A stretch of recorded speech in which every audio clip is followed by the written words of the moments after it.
First, though, Anthony Mundine has received support from an unlikely source after he's scheduling tomorrow's WBA super middleweight world title fight with Antwun Echols. Mundine withdrew yesterday because of flu and failed to attend today's press conference. Echols denounced him for delaying the fight, but Echols' trainer says he agrees with the postponement. The most talked about fight in Australia was called off yesterday with Mundine struck down by flu. The rearranged fight will now take place on Wednesday the 3rd of September.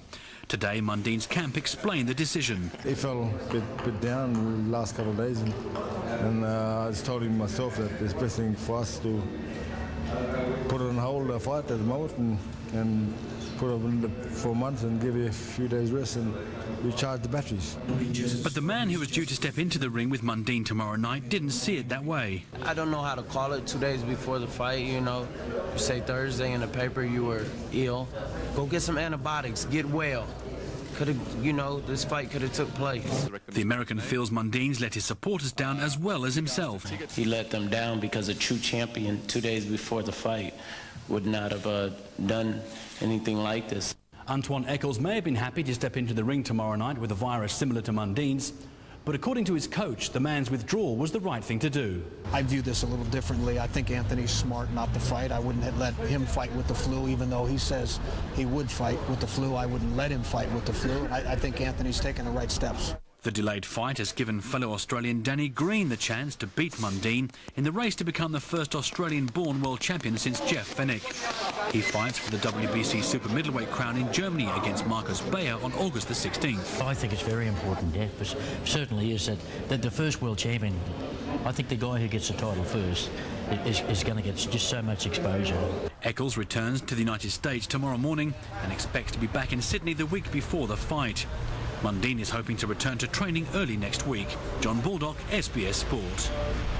Joining me now in the studio to discuss this story in a little more detail is boxing writer and SBS analyst Paul Upham. Paul, thanks for joining us tonight. Good evening, Liz. Hi. Now, you've been close to both camps for the past week. Were you surprised, like everyone else, that Mundine, has basically withdrawn? I think it was the right decision, Liz. I've talked to people very close to the camp, and Anthony's illness sort of come about over the weekend. I have no doubt that he is sick. He has got the flu, and people have to remember that it is such an important fight for Anthony Mundine. This is a career-defining fight for him, and for him to lose, you have to question his future involvement in the sport of boxing. It would probably take 2 years to get back to this point. He's 28 now. He'll be 30 then. So with boxing, you have to be perfect all of the time. If you lose, that really puts you back down to the bottom of the tree. So if Anthony Mundine is sick, for him and his father and his camp to make that decision, it's a tough decision, a courageous decision with the pressure involved and also the criticism that he knows he would receive.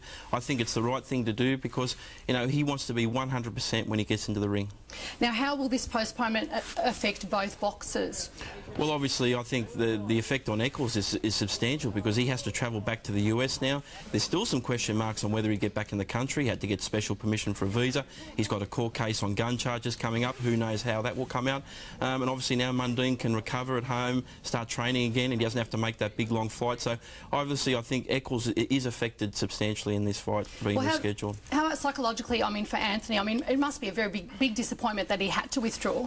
Tremendous disappointment. This is what he's pumped himself up. He's promised the Australian public that he's going to be world champion. So I think there's some embarrassment there, obviously some disappointment of his own. But I think the good thing is for Anthony, it's been rescheduled. It's 4 weeks away. We know what's going to happen.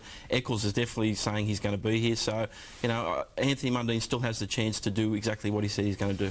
Well, yes, the fight's scheduled for September 3rd. Can he definitely get back? Can Echols definitely get back into the country? There are those visa problems. Well, we'll talk to his attorney, Lamont Jones, and he wrote a special letter to the Australian government to get permission to come in, and he doesn't have any doubts. I don't think they would leave the country again now if they thought it was going to be a problem. They would stay here, but obviously Echols' training team has to go home, so he wants to be there back with them, so when he comes back here, he'll be 100% for the fight. Now, there's also a lot of interest in tomorrow's undercard, in particular the British heavyweight Audley Harrison. What happens with him now? It must be disappointing for him. Audley Harrison has a set schedule now. He'll move on to his next fight, whether it's in the UK or the US. He really wanted to broaden his horizons on a world scale. I believe he may come back here and fight the Australian heavyweight champion Bob Mirovic later this year, so we may get to see Audley, but his tight schedule didn't allow him to stay for that September 3 fight, which is disappointing for the fans. Just quickly, Danny Green, he's flying out to Germany tomorrow for his world title fight. Well, this means that Danny Green now has the opportunity to win that world title first, and him and his trainer Jeff Fenech can get bragging rights over Mundine. It's really good for Australian sport and Australian boxing. Do you think he can beat Marcus Bayer?